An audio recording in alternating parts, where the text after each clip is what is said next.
Well, hi. Thanks for talking to me. I appreciate it. Of course. I at least looking on Internet Movie Database, and that's not always correct. But this is this your first role? I mean, that's what it's. Oh, okay. Wow, it is. My So first, big role. I did film school for a bit and I was, in university studying acting. So I did like the student film right, short right. circuit, but in terms of like network Television. television Yeah. or movies, yes, this is like Well, very cool then. Congratulations on that. So how I assume you had an audition then. How did that go for you? What was that like? yeah. So I basically just got the scenes sent to me. My dad basically called me. He's the writer, director, producer, showrunner. I'm honestly not totally sure what his title is on this project, but he is obviously very involved in it. And he called me and he said, "I think we have a role that you would be perfect for in the arc. Would you want to audition?" I was like, "Of Like, course, of absolutely." course. And like, yes, is that a question? Send me the sides. So he sent me the audition sides and I read them and I was immediately like, I love this character. She is fascinating. And when I got I got the script and the sides for episode 7. And when I got them, I didn't know anything beyond episode 7. So I was Mhm. kind of in the same position that ARC viewers are right now. Where I was reading the script and I was like, who is this girl? Like, what's her deal? Mhm. I didn't quite know how to feel about her. And I was curious her backstory and where does she come from and what are her goals and what's she up to? All of those questions. And that was part of why I fell in love with the role. I wanted to get to explore that. I was so curious. And yeah, so I taped for it. And then my dad was happy with it. And everyone else was happy with it. And then that work approved it. And here I am. There you are, yeah.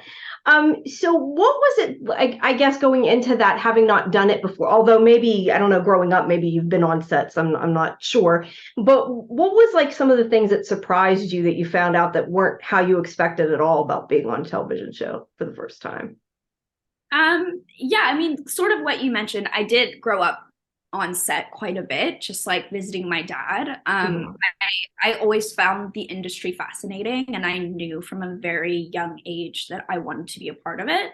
I wasn't necessarily sure right off the bat that it was acting, but being on set Mhm. more and getting to watch the actors work, I was just in love with it. I That was what I wanted to do, and I knew that pretty early on. So I mean, my mom and my sisters would leave set after half an hour because, they've seen the take again and again and again and again. Yeah, they're My done. dad would go and I'd be, no, I want to watch it. He's like, they're going to do it like 15 more times, right? I'm like, yeah, no, I know. I want to watch how the actors are like making different choices every take. And I was, like enamored with Piper Perabo, who is the lead on a show he was working on. And I would just watch her and be like, what's she going to do this take? Or how's her performance changed? And what is she doing between takes? And I just wanted to be her. I thought that the craft of storytelling was incredible. And I knew that I wanted to do that. So I did grow up on set quite a bit. And even just doing like, short films and student films and stuff, I was acclimated to kind of the basics Right. of how a set runs and who does what and what all the jobs are. So it honestly wasn't that jarring in that sense. I think the thing that I had to get used to a little bit more was just some of like the complicated camera movements and timing that correctly with like the movement of my body. Yeah. And some of the like more complicated things that you don't learn in film school and you're not going to do on a student film set. But I was so lucky because I had this group of basically mentors, they felt like, that were in the cast with me. The older actors that I was working with who had been doing this forever and ever were incredible, not just as actors, but as human beings. And they all kind of took me under their wing. And I knew that if I had a question or I needed help with something, I could, say, hey, Reese, hey, Christy, hey, Richard, hey, Christina, can you help me with this? And they were so eager to help. And that aspect of it just made it so much less jarring and intimidating, I think, to be on set those first few days. Yeah, they all seem to be really nice, but I mean, I obviously hadn't known that you hadn't done it before until I looked it up. So that's a good thing. I actually, you must remind me of somebody because I thought you had been in something else before, and I looked it up. I'm like, no, not her. I don't know, but I definitely didn't know it, so that's a good thing. So my other question is though, with that, what you were talking about watching, the actors do the takes over and over again. Are you someone who watches your own dailies, or do you not like to see yourself back? Sometimes is the answer to that. I think that I think like a lot of actors, I do find it like a little bit uncomfortable to watch myself, but at the same time, I think that there's a lot to learn by watching myself. I catch things that I didn't realize I was doing, or I notice something about the character that I'm like, I don't know how I feel about that, or I like that I did that. Maybe I'll stick with that for the next scene. Like, things like that. I think that there's a lot to be gained by it, but at the same time, I always risk watching a take and being like, that was awful. So it's like every time I would make that decision whether I wanted to watch, playback, it was always kind of like this might be really It was probably helpful in the end. great, and I'll be excited about it, or I could be like, that was awful. Why did I do that? So it's kind of tricky. That makes sense. That makes sense. So, after, like I said, I've already seen tonight's episode. So after this episode, can you sort of talk about where I guess she fits in the group? Because I assume she's going to be there for a while. I mean, we don't know, and she's probably got something sneaky going on. We're not sure, but what can you say sort of just about what her role is going to be in, not necessarily what she's up to, but what, like, in the community? Does that make sense what I'm asking? Like, where does she fit in with them? How does she fit in? Yeah, I mean, well, so where we kind of see her in episode 7, she's the newbie, and she really fits in anywhere yet, and everyone's kind of trying to figure out what to make of her. And she's helping get things off arc 3 and all of that fun stuff, and that's episode 7. But then episode 8, we really see her with Angus for, I think, just about every scene she's in episode 8, her and Angus. So I think she kind of transitioned into feeling like a role of a companion, or potentially more. And just kind of spending time with him, and maybe Alicia as well. I mean, I think we're definitely kind of the youngers of the group, and I think that's kind of clear. So I think she kind of fits right into that little circle or triangle, if you will, of those younger characters. And yeah, she's I think a new. Yeah, I was gonna say, I'm not sure how happy Alicia is about that, but I guess we'll see.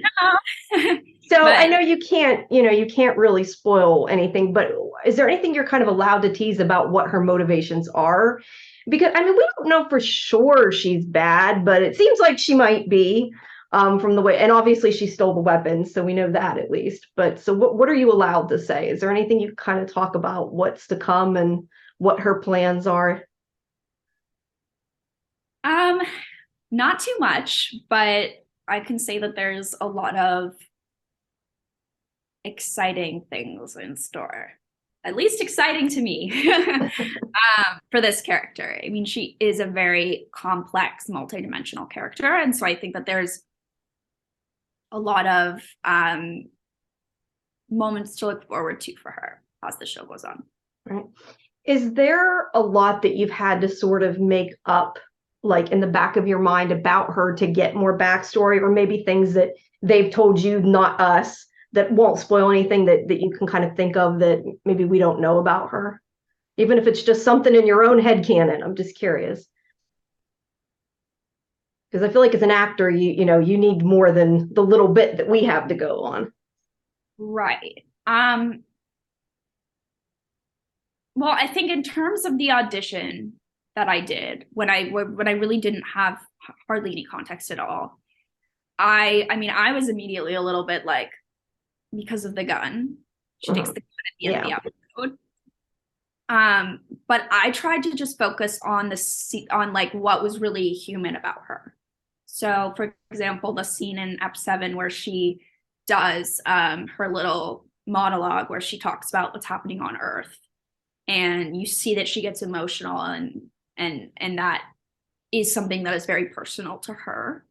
So I think I was just trying to find like the humanity and the groundedness in her as a character. And I did a lot of focusing on that because regardless of what she's up to or what her intentions are, like at the end of the day, she is still, you know, a 19-year-old girl who on a ship full of people that she does not know. Yeah, no, I get that. And she's the lone survivor and her friend has just died. And so I think that I was really focused in those first episodes on like how would that impact someone, because that is traumatic. And then I think you kind of see as the show moves along, maybe why she's there or what she's up to or what she's thinking or what she wants, you know, all those kind of classic questions that everybody seems to be asking right now. Yeah, I was going to say I want to ask why she doesn't want them to know about things, but I know you can't tell me that. But maybe you can talk a bit more about this love triangle and kind of where that's headed. I think you could probably tease a little bit in that sense without giving anything away. I mean, is there more to come? Like what can you say about that? It is definitely something that you will get to see a bit more of as the show continues. There definitely is, you know, something going on there with her and Angus, and that's definitely something that you will get to see a bit more of as the show moves forward. All right. Who would you on the set would you like to have more scenes with that you haven't gotten to work? Because like you said, you've mostly been, you know, with a few characters, you haven't gotten a whole lot of screen time with the other ones. I think Christina, who plays Kat, partly just because I adore her as a human being and I think she's an incredible actress, and I would love to just get to work with her more and honestly learn more from her because she has done so much work in the industry. But also at the same time, I just think Kelly and Kat in a scene together would just be like, just the two of them would be fun. It would just be well, maybe she'll get some therapy. What part of I did want to ask you though, what part of your character did you, I guess, was there a part that you had like a difficulty connecting with her, or did she come to you easy right away? Well, I think that like how to say this without spoiling anything. I mean, I feel like we even see this in episode 7. The like when she takes the gun and you know she's running through a ship full of dead people, like Arc 3, like all these people are dead. She's, you know, running through. She's like a tough cookie. You don't really see her like break down other than over like when her friend dies, which is so completely different. I think that like me, if I was on a ship as the lone survivor with a bunch of dead people, I would probably be having a panic attack. Yeah. I would not be like wandering around like a badass and stealing a gun from the ship, and like I would and I certainly would not walk into the observation deck and like make a speech in front of this crew of people that I do not know. So in that way, I think automatically I'm very different from Kelly. She's pretty bold right off the bat in that room where they're all kind of discussing what's going on. Everyone's questioning her. Like she's sitting there just like taking those questions. She's like, yeah, here's the answer. Here's the answer. Like I would have been there like, I don't know, leave me alone. Please stop asking. Well, she survived somehow. She's the lone survivor, so she has to have some skills there. She's a badass. Is what Kelly is. Like she is so strong and brave, and I think that's part of her that I really admire. And yeah, she definitely handles situations in a very different way from how I would. So. Well, I think we're about out of time, but thank you for your time. I appreciate it. Looking forward to seeing more of her and finding out what happens and what she's up to. Well, thank you, Jamie. So thanks. Have a good afternoon. Yeah. Bye-bye.